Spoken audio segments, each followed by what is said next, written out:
Decidi para sempre seguir-te e não voltar atrás. Me puseste uma brasa no peito e uma flecha na alma. É difícil agora viver sem lembrar-me de ti. Te amarei, Senhor, te amarei, Senhor. Eu só encontro a paz e a alegria bem perto de ti. Te amarei, Senhor, te amarei, Senhor. Eu só encontro a paz e a alegria bem perto de ti. Eu pensei muitas vezes calar e não dar nem resposta. Eu pensei na fuga, esconder-me ao longe de ti. Mas tua força venceu e ao final eu fiquei seduzido. É difícil agora viver sem saudades de ti. Te amarei, Senhor, te amarei, Senhor. Eu só encontro a paz e a alegria bem perto de ti. Leitura do livro de Jó. Jó tomou a palavra e disse: gostaria que minhas palavras fossem escritas e gravadas numa inscrição, com ponteiro de ferro e com chumbo, cravadas na rocha para sempre. Eu sei que o meu Redentor está vivo e que, por último, se levantará sobre o pó. E depois que tiverem destruído esta minha pele, na minha carne verei a Deus. Eu mesmo o verei, meus olhos o contemplarão, e não os olhos de outros. Palavra do Senhor. Segunda leitura. Leitura da carta de São Paulo aos Romanos. Irmãos, a esperança não decepciona, porque o amor de Deus foi derramado em nossos corações pelo Espírito Santo que nos foi dado. Com efeito, quando éramos ainda fracos, Cristo morreu pelos ímpios no tempo marcado. Dificilmente alguém morrerá por um justo, por uma pessoa muito boa. Talvez alguém se anime a morrer. Pois bem, a prova de Deus, de que Deus nos ama, é que Cristo morreu por nós, quando éramos ainda pecadores. O Senhor esteja convosco. Proclamação do Evangelho de Jesus Cristo segundo João.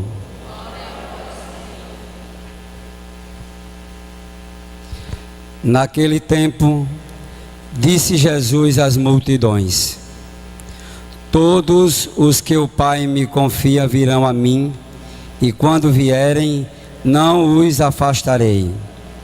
Pois eu desci do céu, não para fazer a minha vontade, mas a vontade daquele que me enviou. E esta é a vontade daquele que me enviou, que eu não perca nenhum daqueles que ele me deu, mas os ressuscite no último dia. Pois esta é a vontade do meu Pai, que toda pessoa que vê o Filho e nele crê, tenha a vida eterna, e eu o ressuscitarei no último dia. Palavra da salvação.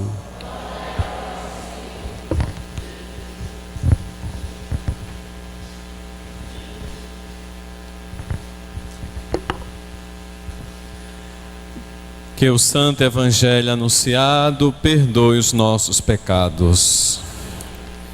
Estimado Monsenhor Geraldo,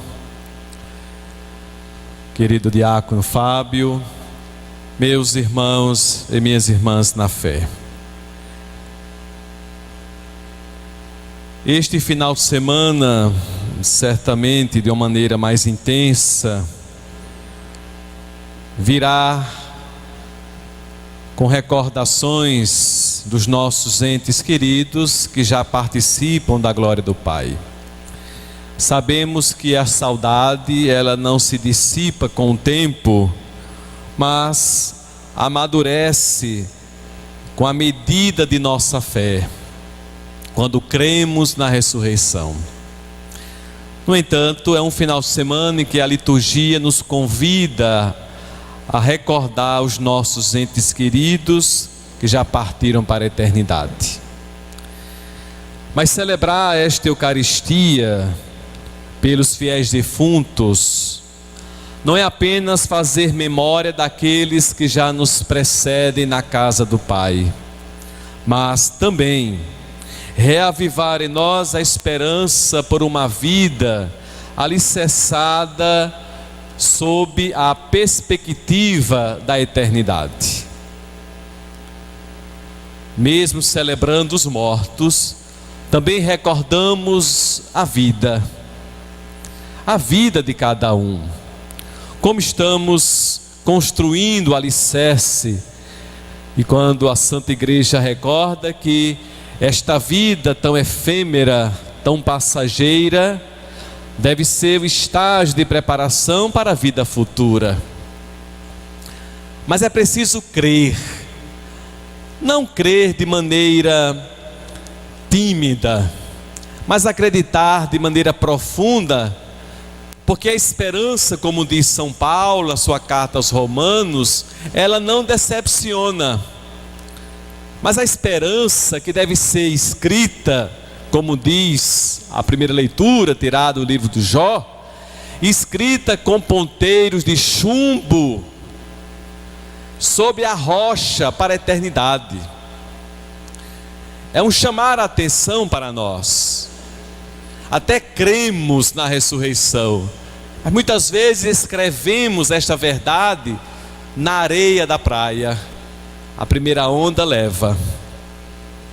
É preciso acreditar que esse mistério da morte, que tantas vezes nos paralisa e nos causa impotência, deve ser visto e entendido sob o olhar da fé, sob o olhar e a esperança que o próprio Jesus coloca na liturgia de hoje.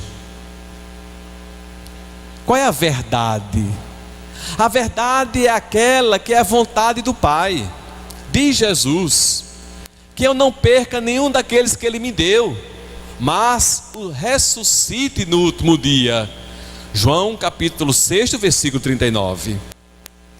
É um versículo que nos anima a crer e nos aprofundar nesta verdade. Diante de uma sociedade em que as nossas verdades são aquelas que tocamos, são aquelas que provamos, a verdade em Deus, ela transcende esta realidade.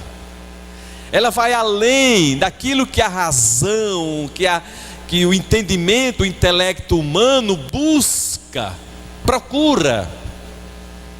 Vai além desta vida, porque não somos criaturas deste mundo. Diz o santo João 23, somos criaturas do céu. Passamos por esta vida, que apesar de sua finitude, de seu estágio final, estabelece uma nova existência. E nós vamos encontrar com tantos elementos que melhor ilustram este entendimento. Nas Sagradas Letras, por exemplo, quando diz que somos como sementes jogadas na vinha, que é o reino, que é este mundo que vivemos. Mas como toda semente, para germinar, ela precisa morrer sob o solo,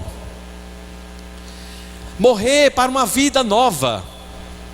E como diz São Paulo em uma outra passagem, nesta vida não mais haverá choro, tristeza, separação, porque o amor de Deus é maior.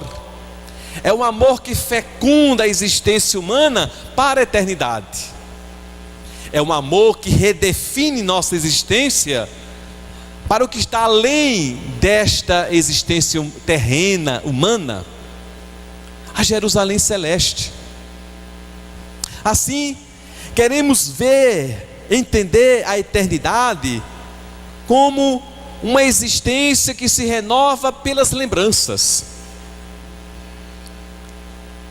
Não deixo de recordar as palavras de Dom Nivaldo, numa missa de Ezequias, e dizia assim: só a morte fixa os valores da existência humana, porque nos faz recordar tudo aquilo que aquela pessoa deixou como herança para nós, e eternizamos as pessoas dessa forma. Se não posso mais materializá-la, vou torná-la eterna nas lembranças, nas palavras, nos exemplos que nos foi deixado. A eternidade não pode ser vista sob a ótica humana, mas como diz Jesus, eu vos dou a eternidade. Esta certeza nos faz recordar a mais bela de todas as verdades cristãs. Viver em Cristo é ressuscitar com Ele, e ressuscitar com Jesus é sair do sofrimento eterno, é sair de um sofrimento que sucumbe à existência humana, quando nos deixamos levar pelas vias materiais. Por isso eu lembrava, ao celebrar esta Eucaristia dos fiéis defuntos, não podemos prescindir da vida em nós. Sim, porque celebrar a vida é celebrar a existência eterna. Quantas pessoas não vivem como zumbis, mortos-vivos, porque não são felizes em Deus? São mortos que perambulam neste mundo. Não é apenas a morte biológica que define o fim da existência humana, mas há tantas mortes na vida, na sociedade. A morte da alegria, a morte da caridade humana, a morte da esperança.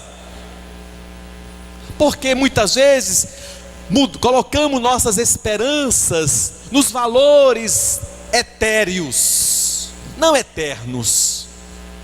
Depositamos nossas esperanças em bens, em valores materiais que nos trazem uma felicidade momentânea. Depois morremos na tristeza. Lembremos do gesto solícito de Jesus numa outra passagem para essas missas, agora em outro ano litúrgico, que é a ressurreição de Lázaro. Marta e Maria personalizam nossas reações humanas diante do mistério da morte. Enquanto Marta procura Jesus, relatando o acontecimento, ela também procura o Cristo como consolo, como fortaleza. Maria não. Maria se fecha no seu sofrimento em casa. Em alguns momentos somos Martas, em outros somos Maria. Mas uma verdade não podemos deixar de enxergar. Jesus é uma esperança que nos renova, nos refaz, nos reconstrói, nos ressuscita.